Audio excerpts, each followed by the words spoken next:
Juin 2014. Je vais enfin me libérer du poids et du harcèlement moral que je reçois de la part de mes employeurs. Mais ça n'a pas été tout de suite terminé. Bienvenue dans l'épisode 4 du jour 1. Un épisode qui va sceller la fin de nouvelles relations toxiques et d'un chapitre assez lourd de ma vie pour en démarrer un nouveau, celui d'une renaissance, celui d'une découverte, celui de la liberté. Mais avant ça, je dois quand même préciser, déjà si vous n'avez pas écouté l'épisode ou si vous êtes nouveau par ici, je vous invite à écouter le premier épisode, l'épisode 0, qui marque vraiment un cadre entre nous pour comprendre un petit peu la construction de ce podcast et qui met un petit peu les choses à plat pour savoir dans quoi vous vous embarquez. Avant de commencer cet épisode, je dois clôturer le précédent en précisant que en juin, c'est la saison des galas de danse, ce mois assez mouvementé, et je vous le fais pas dire puisque ça s'est assez mal terminé, mais on s'en doutait un petit peu, avec Josie et l'école de danse de Sylvie, puisque l'école de danse de Sylvie, au spectacle de fin d'année, il y avait au moins 150 personnes qui scandaient mon nom, ils m'ont attrapée parce que les élèves étaient très déçus et peinés, et ils étaient très tristes que je refasse pas d'année avec eux et que je m'en aille. Donc c'était au Pasino, je me souviens, ce dernier spectacle, et on entendait mon prénom crier sur scène, etc.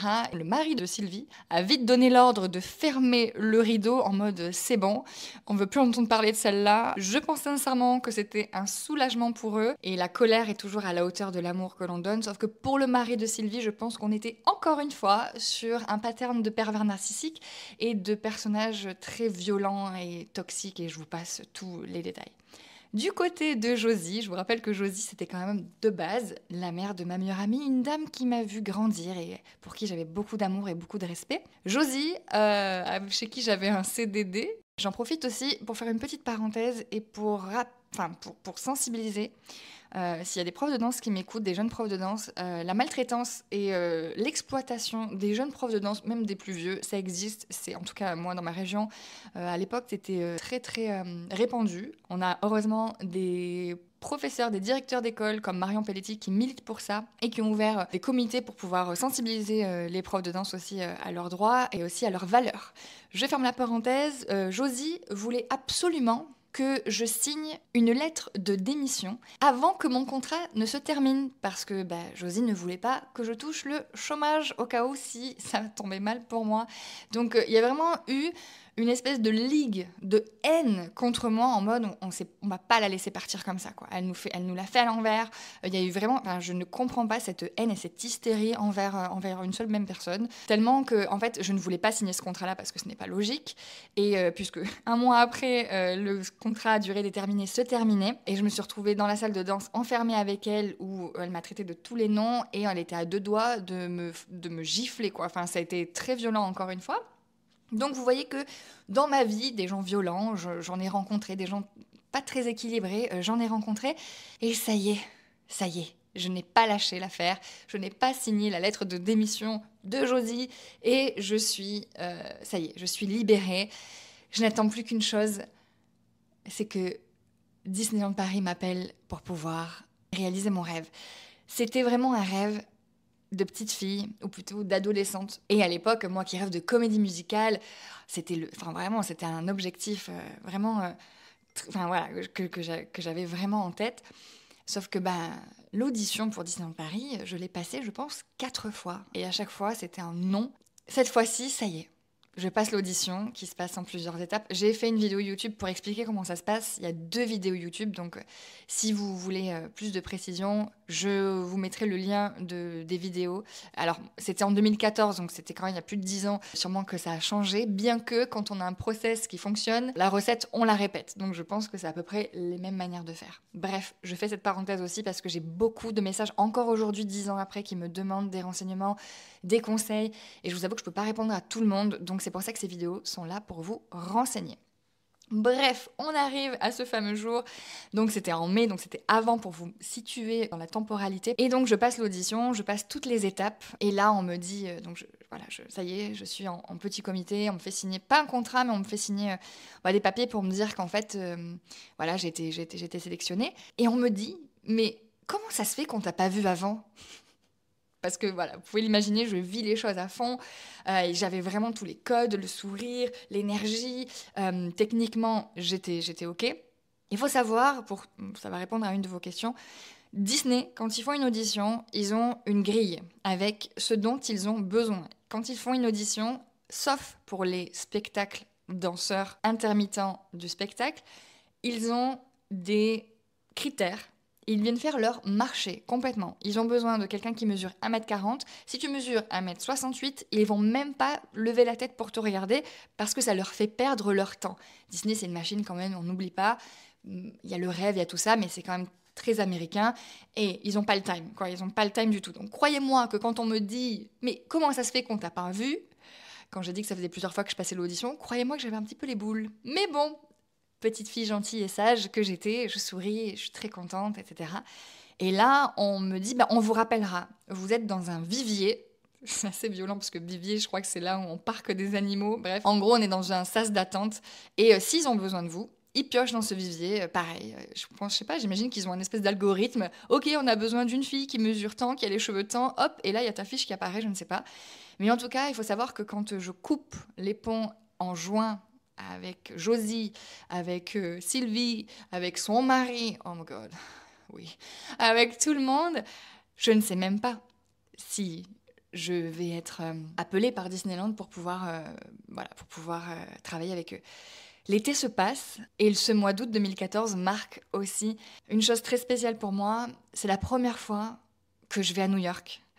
Alors c'était à l'époque Hortensia qui avait une boîte avec qui tu pouvais faire des voyages danse. Donc c'était là à partir. Il y avait Los Angeles, c'était Artmosphère. Elle organisait aussi des stages à Paris et elle organisait des stages comme ça et des vacances danse. J'ai 19 ans ou 20 ans et je pars et là je découvre New York. Je ne sais pas s'il y en a parmi vous qui ont eu l'occasion d'y aller. Il y a 10 ans surtout, alors peut-être parce que je connais déjà et que ça me fait plus le même effet exactement, mais pour moi c'était waouh quoi. T'arrives, ces lumières, Times Square, Central Park, les gens parlent américain, personne ne te regarde, tu sens vraiment que t'es un peu perdu dans la rue, les gens viennent t'aider, les gens sont gentils, les gens sentent bon. Petite dédicace à tous ceux qui prennent le métro à Paris. Les gens sentent bon. Et là, je sens mon cœur qui s'ouvre. Je sais pas si vous avez déjà eu cette sensation de je me sens à ma place. Exceptionnel. J'allais la journée prendre des cours au Broadway Dance Center. Le Broadway Dance Center m'a le plus marqué parce que c'est là où je prenais le plus de cours, on va dire, la journée. Et le soir, on pouvait faire soit du shopping, soit on allait voir des spectacles. Enfin, c'était super bien organisé. Hortensia était là avec 1 ou 2 référents. Et puis, la journée, il y avait des visites qui étaient organisées. On avait vraiment une carte pour chaque école de danse. Et c'était vraiment, tu te débrouilles, quoi. Tu vois, tu vas prendre les cours que tu veux.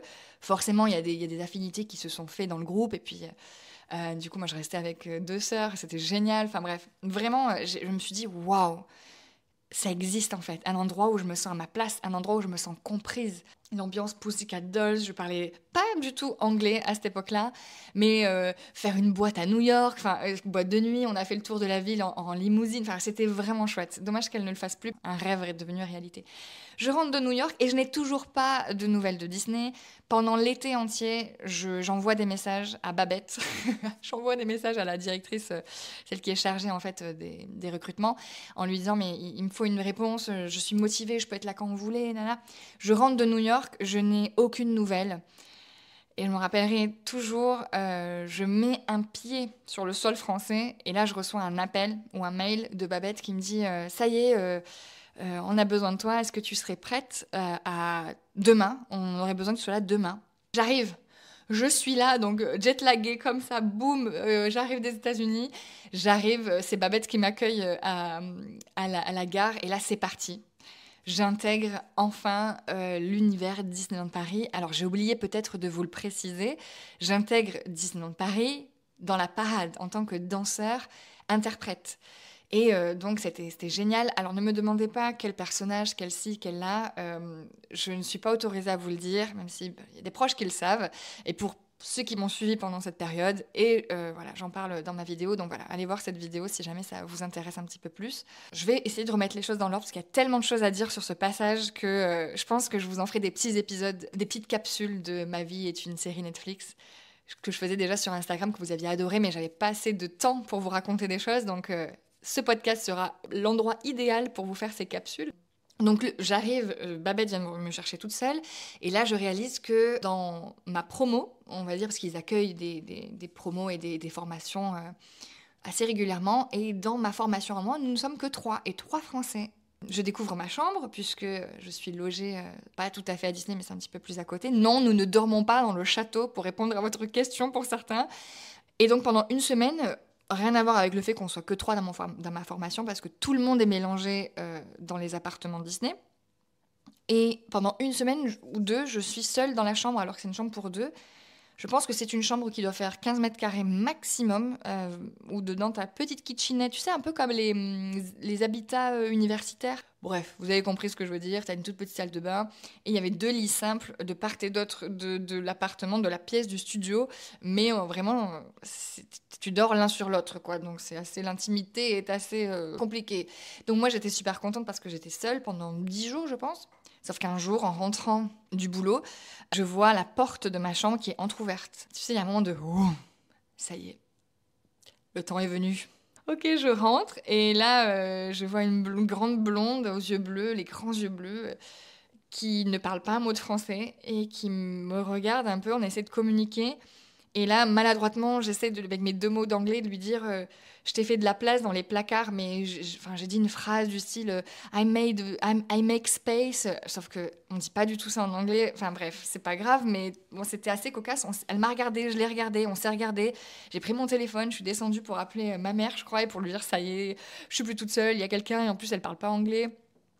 Et je me rendais pas compte, mais à cette époque-là, j'avais quand même, je faisais des crises d'angoisse, mais c'était pas nommé. Et je pense qu'à l'époque, en 2014, c'était pas quelque chose qui était répandu. En tout cas, on n'avait pas l'information, on n'avait pas les réseaux sociaux comme aujourd'hui, il y a 10 ans, et on n'était pas, ouais, il y avait pas assez d'informations, je pense, on n'était pas sensibilisé à tout ça. Donc je savais pas, mais je pensais juste que j'étais bizarre et pas normale. Mais j'avais souvent des angoisses, la gorge serrée encore, enfin, tu vois. Mais évidemment que j'avais de la gorge serrée. Je sortais encore d'épisodes traumatiques avec des gens qui sont complètement à la starbée.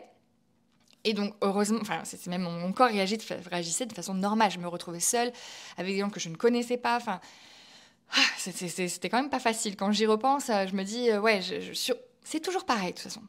Quand t'es dans le moment, soit tu culpabilises, soit tu te sens à part, soit tu te sens pas normal, soit tu te sens en retard. Il y a vraiment ce sentiment-là, alors qu'en fait, quand tu prends du recul, là tu te dis, ouais, en fait, il n'y a pas à être dur avec soi parce que c'est tout à fait légitime. J'étais pas normale ou folle ou voilà. Tout ça pour vous dire qu'au final, avec Kacha, on s'est super bien entendu. Donc Kacha qui était ma coloc. Et ce qui nous a rapprochés, c'est que je regardais Friends en anglais sous-titré, parce que c'était le moyen pour moi d'apprendre un peu anglais. Et elle qui était aussi fan de Friends, c'est ce qui nous a rapprochés et c'est ce qui a fait qu'on est devenus très très proches. Si vous êtes des Friends addicts, bienvenue, how you doing? Petite team Ross et Phoebe par ici. Dites-moi, venez me dire aussi quel team vous êtes dans Friends sur Instagram, @supermoilo_. Venez me faire des petites dédicaces, ça me fait super plaisir. Puis même me dire que vous écoutez le podcast, etc. Ça me ferait super plaisir. Quelques mots sur ma formation, à savoir que, je viens de vous le dire, normalement on était plusieurs à être censés être formés. Nous, on n'était que 3. À un moment donné, il y en a une qui, pendant la formation, voilà, elle s'est rendue compte que c'est pas du tout ce qu'elle voulait faire. Elle a pris un petit coup de stress. Elle n'était pas à l'aise. Elle a quitté la formation. Et je me suis retrouvée avec Thomas, je crois, qui s'appelle, je sais que des fois il m'envoie un petit message. Thomas qui malheureusement n'a pas été retenu jusqu'au bout. J'en parlerai peut-être à des épisodes un peu plus tard, mais ça faisait vraiment un peu Koh-Lanta. Alors pas entre nous, hein, mais à la pause, un trafic est venu le chercher, ils l'ont mis dans le trafic et voilà, la sentence est irrévocable, boum, au revoir quoi. Donc je me suis retrouvée toute seule en formation pendant les jours qui ont suivi. Ça m'a semblé une éternité, mais enfin c'était sur 5 jours, tout ça, ce que je vous raconte. Me voilà en train de vivre mon rêve, sauf que forcément j'étais toute seule. il m'avait un peu oublié. Donc quand t'arrives le matin pour le brief, j'étais dans aucun brief. Et j'étais un peu, pendant une semaine, j'étais un peu le cast member fantôme. Je me baladais un peu dans le parc, j'attendais qu'on m'appelle. Enfin, c'était vachement sympa. Et à la fois, j'étais frustrée.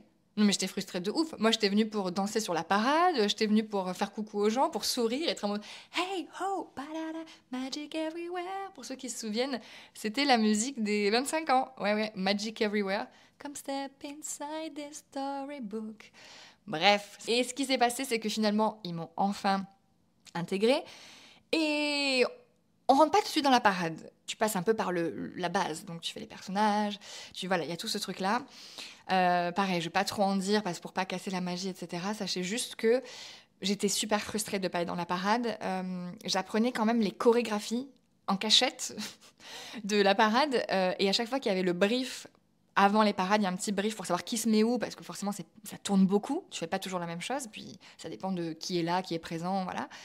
Jusqu'au jour vraiment où on m'a donné mon premier rôle dans la parade. C'était, vous savez, ceux qui tiennent la corde à la fin de la parade pour fermer. Ah, écoutez, moi, j'ai jamais tenu une corde aussi bien de ma vie. C'était le rôle de ma vie. C'était ça y est, je suis sur la parade de Disney. C'est fou. Et blague à part, j'ai enfin intégré la parade le jour où il manquait quelqu'un et que, personne ne connaissait la chorégraphie. Et je suis arrivée en disant, moi, je connais la chorégraphie. Et boum, je suis arrivée. Et c'est comme ça que, en gros, j'ai un peu dit, poussez-vous, c'est moi. Et j'y suis arrivée. À côté de ça, j'ai rencontré des gens exceptionnel. Il y a une richesse de culture là-dedans. Alors, comme partout, il y a des cons partout, hein, franchement, voilà.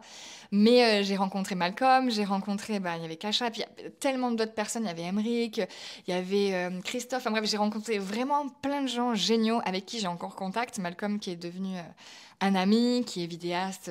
Et en fait, ce qui est cool, c'est qu'à Disney, surtout en parade, les gens sont des artistes ou des techniciens dans le monde de la musique, dans le monde de la vidéo. Donc c'était vraiment riche de discuter avec plein de gens qui ont plein de cordes à leur arc. Ça a duré 6 mois. Après renouvelation de contrat, à un moment donné, je suis rentrée chez moi, je suis repartie. J'ai dû m'occuper aussi de mon papa qui a fait une dépression nerveuse. Je vous en parlerai peut-être dans un autre épisode, mais voilà, entre 2 contrats, j'ai dû gérer tout ça. Même si j'étais pas totalement toute seule, ma grand-mère aussi était là, mais... là, j'ai vu ce que c'est de quelqu'un qui vraiment reset dans sa tête. C'était quelqu'un d'autre. Voilà. Bref, j'en parlerai, parce que là, on n'est pas sur ce mood-là, mais j'en parlerai dans un prochain épisode peut-être. Peut-être pour sensibiliser aussi les gens qui ont des proches qui font des dépressions nerveuses, qui font des dépressions et tellement extrêmes qu'ils en deviennent à perdre leur identité, à point d'être hospitalisés, même de faire des maisons pour les gens qui ont des difficultés psychologiques. Enfin, vraiment, ça a été super dur aussi.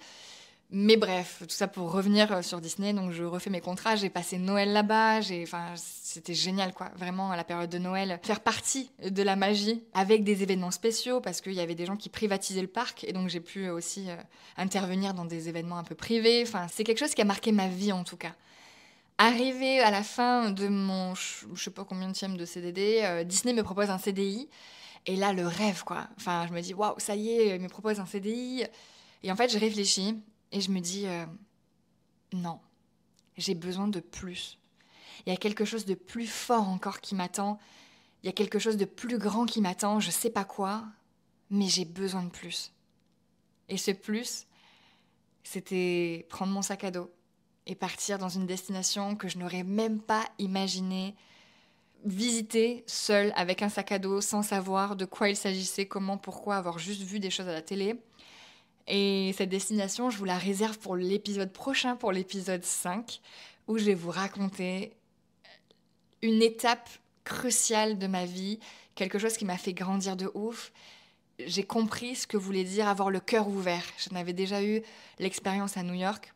Qu'est-ce que c'est de se faire confiance? Qu'est-ce que c'est d'avoir peur d'être seule à l'étranger?